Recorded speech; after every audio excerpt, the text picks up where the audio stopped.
క్రీస్తునందు ప్రియ దేవుని బిడ్డలందరికీ యేసుక్రీస్తు వారి అతి శ్రేష్టమైన నామములో వందనములు తెలియచేసుకుంటున్నాను. నేటి దిన ధ్యానాంశము గలతీయులకు రాసిన పత్రిక 4వ అధ్యాయము 4వ వచనము. అయితే కాలము పరిపూర్ణమైనప్పుడు దేవుడు తన కుమారుని పంపెను. ప్రియులారా, నిర్ణయ కాలము. కొన్నిసార్లు ఇట్టి నిర్ణయ కాలమును మనము గుర్తించకుండా, ఆలోచించకుండా ఉంటాము. నిర్ణయ కాలమునకు ముందుగానే పరిగెత్తాలని చూస్తాము. ఏదెను వనములో ఆదాము హవ్వలకు చర్మపు చొక్కాలను కుట్టించినప్పుడే యేసుక్రీస్తు ప్రభువు రాకకు కాలము నిర్ణయించబడినది. యేసుక్రీస్తు ప్రభువు వారి రాకకు ఎందరో వేచి చూశారు. ఇశ్రాయేలీయులు మెస్సయ్య రాక కొరకు నిరంతరము వేచి చూశారు. అయితే రక్షకుని రాక మాత్రము దేవుని నిర్ణయ కాలమందు జరిగింది. అబ్రహామునకు కుమారుడిని ఇస్తానని దేవుడు అతనికి వాగ్దానము చేసినాడు. అబ్రహాము, శారా ఎంతో కాలము ఎదురు చూశారు. ఎన్నో మలుపులను తమ జీవితములో చవి చూశారు. ఎన్నో ఓటములను, శ్రమలను, నిందలను ఎదుర్కొన్నారు. చివరికి ఇక పిల్లలు పుడతారా అనే ఆలోచనకు సైతము వచ్చేలా వారి దేహంలో ఎన్నో మార్పులు జరిగాయి. అయితే దేవుడు వారిని నిర్ణయ కాలమున దర్శించినాడు.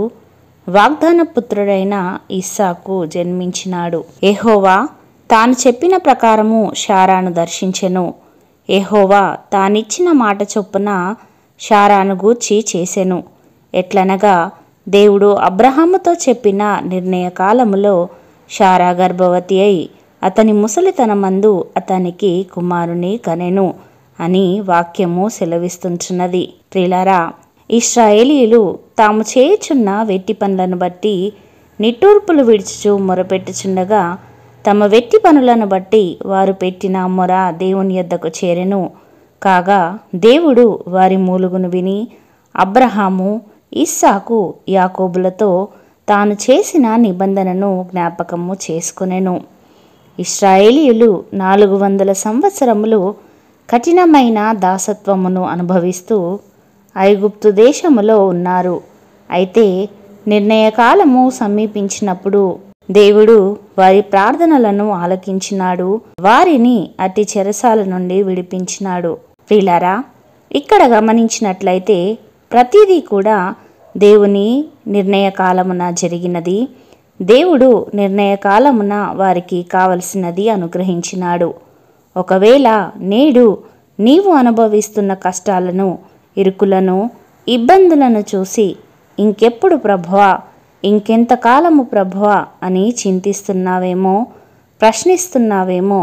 బహుశా ఇశ్రాయేలీయులు, అబ్రహాము మరియు శారా కూడా అలానే అనుకుని ఉండవచ్చు.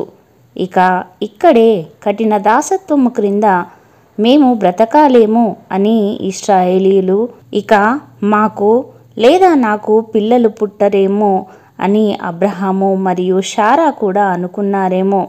అయితే దేవుడు మాత్రము అలా ఆలోచించలేదు. కానీ తగిన నిర్ణీత కాలమందు దేవుడు వారికన్నిటినీ తుడిచాడు. కష్టాలను మాన్పారు, గాయములను కట్టారు.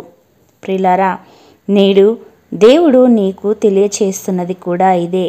నిర్ణీత కాలమున, నిర్ణయ కాలమున నీకు జవాబును, సమాధానమును అనుగ్రహిస్తానని. అయితే నీవు, నేను, మనము చేయాల్సిందల్లా ఒక్కటే. అదేమిటంటే దేవుని బలిష్టమైన రెక్కల క్రింద దీన మనస్కులమై ఉండడము. అప్పుడు దేవుడు తగిన సమయమందు మనలను హెచ్చిస్తాడు. కాబట్టి నీవు అనుకున్న సమయానికి అనుకున్నట్లుగా జరగలేదని చింతించక దేవుని రెక్కల క్రింద అణిగి ఉండటము, లోబడి ఉండటము, విధేయతను చూపించడము నేర్చుకుని తగిన సమయమందు హెచ్చింపబడము నేర్చుకుందాము. అటి కృప దేవుడు మనలకందరికీ అనుగ్రహించునుగాక. ఆమెన్. ప్రార్థించుకుందాము. సర్వమును సృష్టించి దానిని సదా ఏకరీతిగా పరిపాలిస్తున్న గొప్ప దేవా, మీ పరిశుద్ధమైన నామమును బట్టి తండ్రి మీకు వందనాలు. నిన్న, నేడు, నిరంతరము ఏకరీతిగా ఉన్నవాడా, పాపపు దాస్యము నుండి మమ్ములను విడిపించి మీ సొత్తైన ప్రజగా మమ్మలను చేసుకున్న దేవా మీకు స్తోత్రములు. మా మనవులను మీరు ఆలకించువారని, తగిన సమయములో తగిన రీతిగా వాటిని మా జీవితాలలో నెరవేర్చు గొప్ప దేవుడవని మేము విశ్వసిస్తుండగా మా పట్ల మీ కార్యములను జరిగించి తండ్రి నీవే మహిమ పొందుమని యేసయ్య పరిశుద్ధ నామములో ప్రార్థించి వేడుకొనుచున్నాము పరమ తండ్రి. ఆమెన్.